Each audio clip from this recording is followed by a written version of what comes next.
I used to have more attachment to being the face of that work. So these are my insight, my knowledge that I want to share with you. And I think subconsciously I cared about how people perceive me because of that knowledge. I want to be perceived as someone kind and smart and caring and just insightful. And now I care less about that. I care more about the work that is actually being produced, even if it's for someone else. So for example, with Karam's videos that I'm making, they're so conversation and relationship based.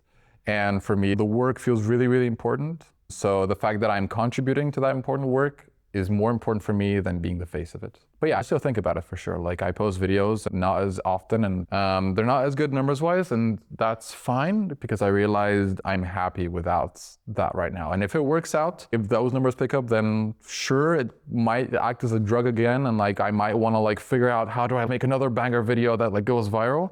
I think there's an exciting part to that, but I have to check in with myself and be like, why am I chasing that? What is there within that I'm chasing? Because when you get the numbers, you get the validation. And I really believe that a lot of people who are artists who make something, a small part of it or a big part of it is because they never got the attention or validation that they had when they were a kid. And so that they want to do work that, yeah, is cool, is great, that they're happy with, but they want to feel a little bit of like, good job, you know?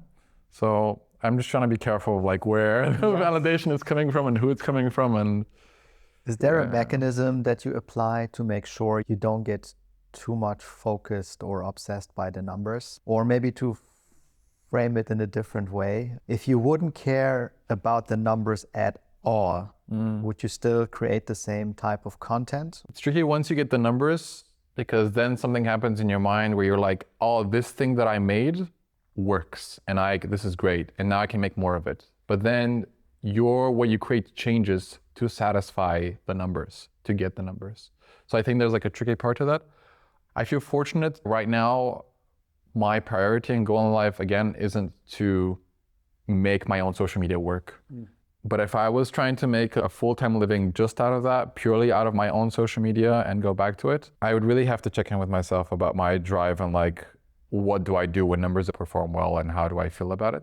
Because I feel like there is a small or big sacrifice that you have to make if you want to make this sustainable in terms of passion and business. And that's kind of the tricky line to walk a little bit, where it's like, yeah, like where does it feel that I'm creating something just for it to go viral, and then I'm over time losing this kind of experimentation that comes with creativity, that sometimes you feel satisfied to try new things and to make something that you really like, but the algorithm doesn't like so much. I guess also that depends on what is your objective in this moment. As you rightfully pointed out now, you're now thinking about the videos you're doing at Karam in a different way, where the numbers, yes, are important because in the end, that is also a metric. However, you are looking at the meaning of the conversations and the type of content you're putting out.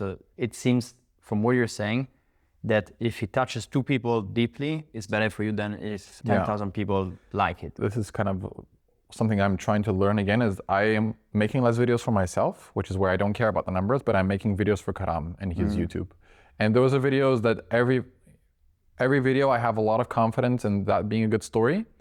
But the tricky thing with YouTube is that it doesn't matter your video, it matters the title and the thumbnail that you create for that video.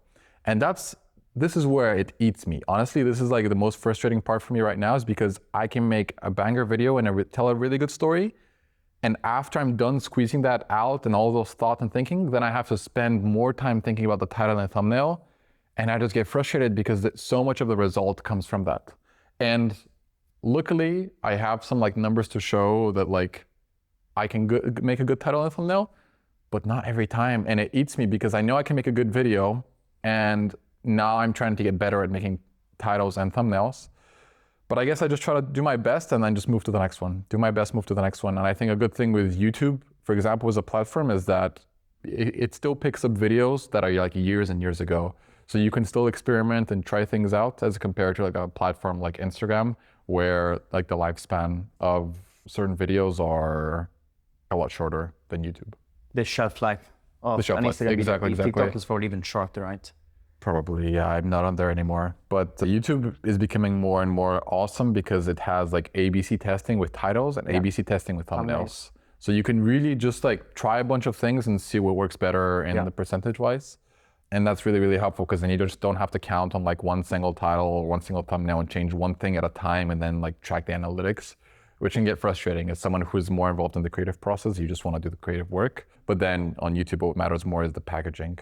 So like right now, I'm trying to get better actually more at the packaging than the videos. I'm confident I can do the videos good, but it eats me that like I can't do the packaging correctly to get to the numbers, right? Because then then people get to click on it and I know that they will still through the video. And I know that I'm getting paid to also get better because I know as soon as things work, we can continue to sustain our lifestyle if YouTube works and go even further. And it's eating me that like we're doing work and it's progressing, but sometimes you have an expectation of how fast it should be progressing. So you're like, okay, next one, it's gonna be the next one.